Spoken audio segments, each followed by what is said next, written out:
in the flesh. I know West Ham are in poor form, but I was really impressed actually with Nuno's side and the way that they played. And that front four looked fantastic, and I think they're going to cause a lot of problems here at Villa Park against that high line.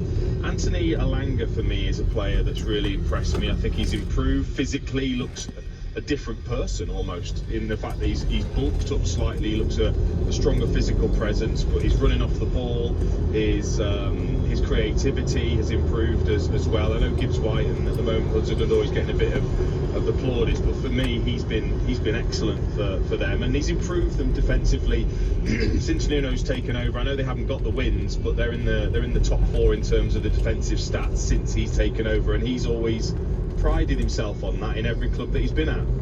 Yeah, I'm going to give you a stat here. Nottingham Forest have lost the last 15 away against sides who started the day of the game in the top four. So here we are, Forest taking on a top four side, but they did beat Villa earlier in the season. So for some of the players, that might give them a little bit of confidence going into it. Yeah, and that was when Aston Villa were in fine form as well. It was a bit of a shock result, but look, you're not expected to come to this place and get a result. You're not, and that's not going to define their season. It's going to be the other games with the teams in and around them, and maybe teams who are out of form that you have to beat and compete against. This is a really tough game, no matter where you are in the table. When you come here, and it doesn't matter whether Villa have lost a few here, this is a really difficult game, and if they come out with anything, I think Nuno will be absolutely delighted. Top four, we've talked about Forest and how confident you are they'll stay out. What about top four for Aston Villa? Because Man United on a winning run, but Højlund out now. Spurs just behind them can out of nowhere pull up a really dodgy result, but then can go on a run as well and play some good football. So it's an interesting little battle. It is. I think that there's been enough signs for me, though, that the way Villa play is going to get caught out. Teams are starting to figure a way to hurt Villa, and especially with a few players missing, obviously it's going to be important they get those players back, and with European football as well. But teams have just started to realise they're so narrow in the way that they play defensively and in a block, that if you can get one of your centre-backs free or defensive midfielders free and play those passes, I think teams are going to get results against Villa when it comes down to it. I still think they'll get top five, but I think Tottenham will beat them into top four. Ooh, another bold shake. You're making these bold shouts, mate. What's going on here? Nobody's asking you to put your neck on the block like this. Just want to do it. Just a little point on, you talked about Forest defending. They have conceded most set-piece goals in the Premier League, 18. Is that something, a stat from the past, is that something you've seen Nuno addressing? I think that'll irk him, that's for sure, because of how much he wants the defensive side to be right, and that is a ridiculous record because they're so important. Teams work on them so much.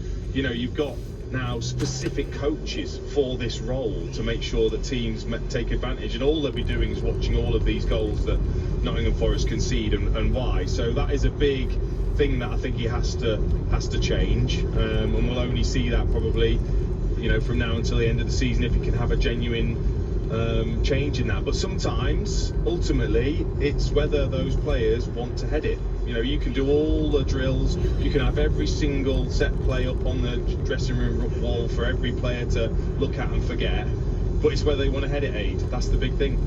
Yeah, I think with set-piece coaches, it's a bit like keeper coaches. When I see every club has got a keeper coach, and when I see the keeper having a howler, I'm thinking, what are they doing all week?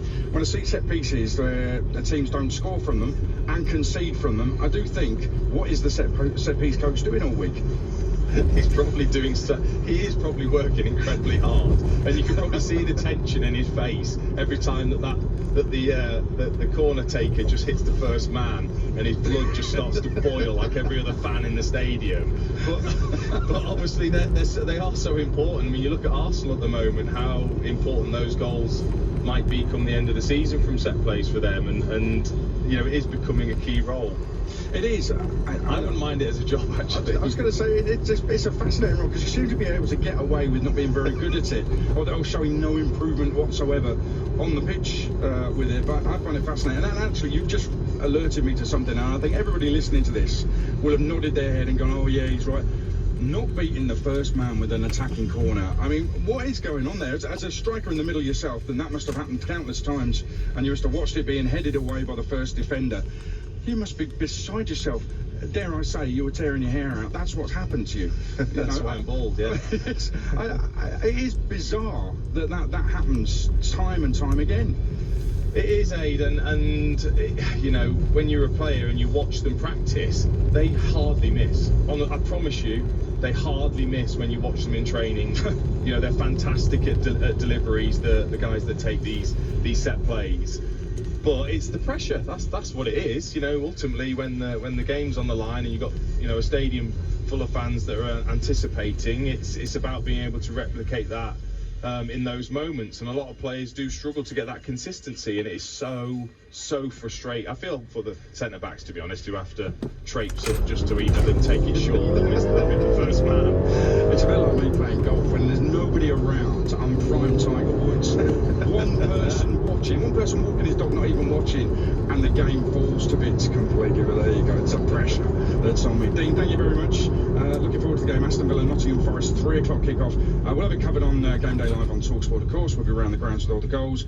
But the game is live, an exclusive commentary on TalkSport 2 from 3. Forest won this 2-0 at the City Ground. They haven't doubled Villa since 84-85. That season, Forest won 5-0 at Villa Park. Trevor Christie scored a hat-trick for Brian Clough's side. And just over 5 years ago, this was a championship fixture that finished 5-5.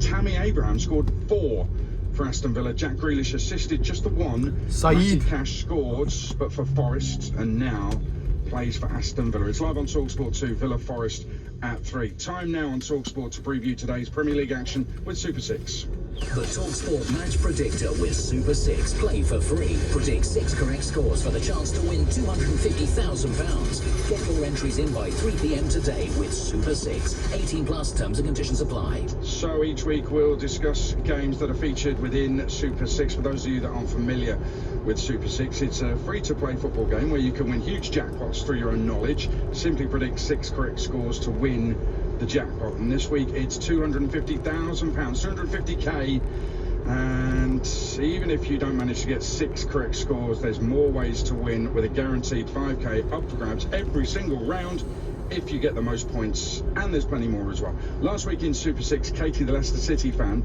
predicted 5 correct score lines out of 6. That's amazing. Finishing on 25 points for the round, and therefore deserving the top scorer accolade for the round. Have a listen to the moment Katie found out she was the top scorer and winner of £6,000.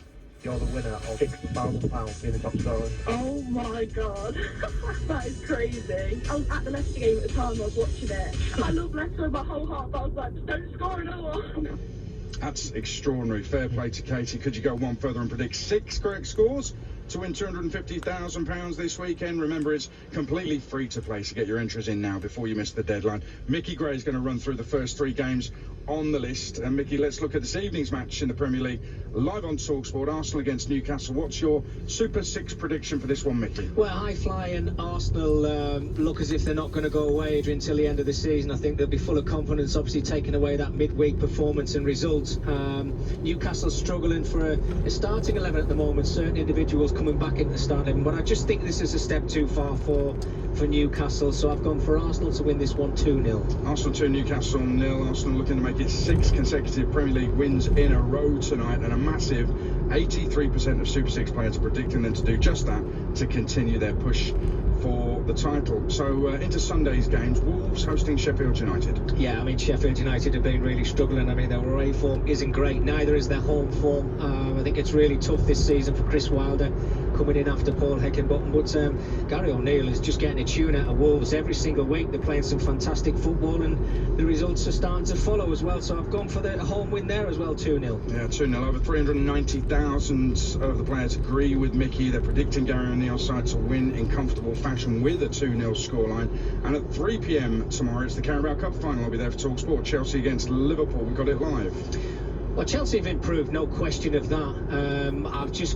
I've actually just swayed to Liverpool here. I think Liverpool will win this game 2-1, and I think it's maybe just the Jurgen Klopp effect. So, tight game, but I've gone for Liverpool to win 2-1. 2-1 to Liverpool at Wembley tomorrow, you say. Over 650,000 Super 6 players are predicting Liverpool will lift the Carabao Cup tomorrow, with over 370,000 of those envisaging a 2-1 victory for the Reds.